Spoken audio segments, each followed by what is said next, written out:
नमस्ते। मैं परमेश्वर बिस्वाल ओडिशा से। माननीय प्रधानमंत्री जी, आपके जन्मदिन अवसर पर मेरे तरफ से हार्दिक शुभकामनाएं। पॉवर्टी एलिवेशन स्कीम्स बहुत सारे भारत में हो चुके हैं, परंतु ये आज़ादी के अमृत महोत्सव 75 साल आज हो रहा है, लेकिन अभी भी हमारे नागरिक कहाँ से इनकम करेंगे, कैसे करेंगे। हर लोग कुछ रोजगार पाने के लिए इधर उधर भागते रहते। मेरे को जल्दी मंजिल तक पहुंचना है, ये सोच के कभी कभी हमारे युवा भटक जाते हैं। इसलिए प्रधानमंत्री जी को मैं अनुरोध करूंगा कि कुछ ऐसा सिस्टम बनाए, कुछ ऐसा व्यवस्था बनाए, हमारे युवा कभी भटकते नहीं रहेंगे, सबको काम मिलेगा। अभी स्कीम चल रहा है, राज्य सरकार चला रहे हैं, केंद्र सरकार चला, जो इम्प्लीमेंट होता है कुछ लोगों के लिए इम्प्लीमेंट होता है। इंडिया में इतना पढ़े लिखे आदमी नहीं है। मैनेजमेंट का सिस्टम को बनाना चाहिए।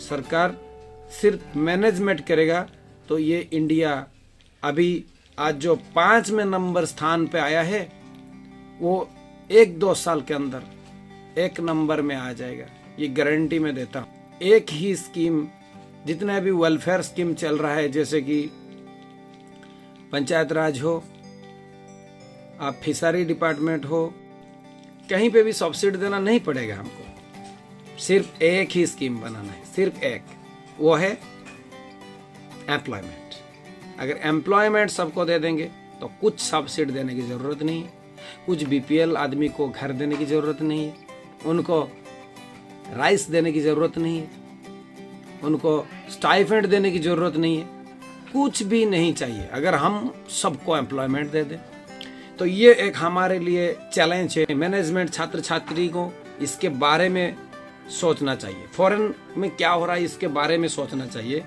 लेकिन एक ही स्कीम चलना चाहिए इंडिया में जो कि हर व्यक्ति को रोजगार दे। अगर कोई बोलता है गांव में कि मेरे को काम चाहिए, मैं हर दिन काम करने के लिए तैयार हूं। अभी इंडिया में ऐसा कोई संस्था है कि बोलेगा कि मेरे को काम दीजिए, मैं नौकरी करने के लिए तैयार हूं, मैं कंप्यूटर जानता हूं।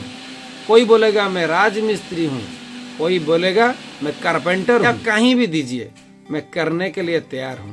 कोई संस्था है कि उसको हम अपॉइंटमेंट दें? नहीं, अभी तक ऐसा नहीं है इंडिया में। इसके लिए हमारे युवा परेशान है, हमारे नागरिक परेशान है।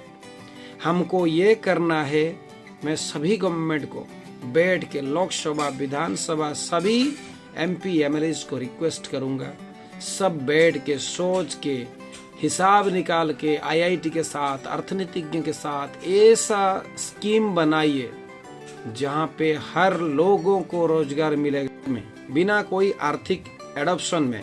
ये जो सब लोगों को हम नियुक्ति दे सकते हैं, अपॉइंटमेंट दे सकते हैं, सरकारी नौकरी दे सकते हैं। यहाँ इतने सारी जनसंख्या है, इतने सारे लोग हैं, सबको हर दिन काम नहीं मिलता है। जितना अभी काम मिल रहा है खाने में और पहनने में और मकान बनाने में खत्म हो जाता है। हमारा सिस्टम को ह्यूमन रिसोर्स मैनेजमेंट करना पड़ेगा। तो एक उदाहरण मैं बताना चाहता हूँ।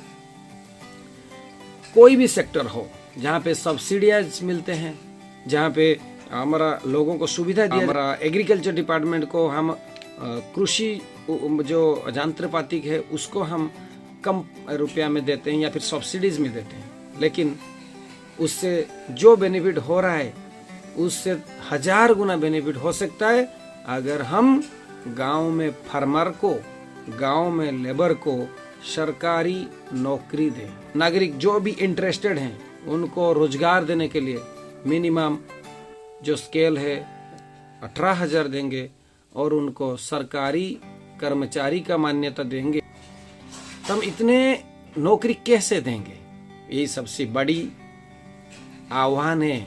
तो कैसे करें, एक एग्जाम्पल के साथ मैं बता सकता हूँ। जैसे कि खेती बाड़ी, इंडिया में 80% लोग खेती बाड़ी, जैसे कि खेती बाड़ी के मैं एग्जांपल देता हूँ। सोच लीजिए अभी हमारा आलू ऑल ओवर वर्ल्ड में बहुत डिमांड है आलू का, तो आलू हम ज़्यादा यहाँ पे खेती करेंगे। और जहाँ पे इंडिया में जहाँ जहाँ पे आलू का खेती अच्छा हो, जहाँ आलू के उत्पादन के वातावरण हो, वहीं पे खेतीबाड़ी किया जाएगा आलू का। उसी हिसाब से प्लॉट बनाया जाएगा, उसी हिसाब से वहाँ पे नौकरी दिया जाएगा। और सोच लीजिए एक जगह में 500 एकड़ का मिल गया आलू चाष करने के लिए, जो उपयुक्त वातावरण है वो मिल जाएगा।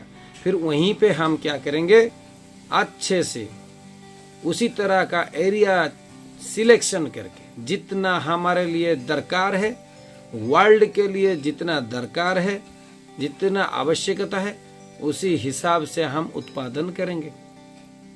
और उसी में हमारे जो श्रमिक है गांव में रहने वाले, उनको नियोजित करेंगे, उनको हम काम देंगे, डेली तौर पे काम देंगे।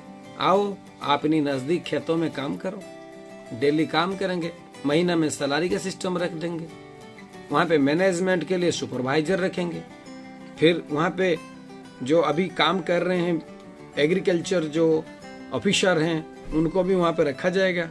जो प्राइवेट में बड़ा बड़ा कंपनी में बहुत अच्छा फार्मर हैं विभिन्न राज्यों में, जिनका बहुत एक्सपीरियंस है, उनको एक एक एरिया हम दे देंगे कि यहाँ पे खेती बाड़ी का दायित्व तो सबका है।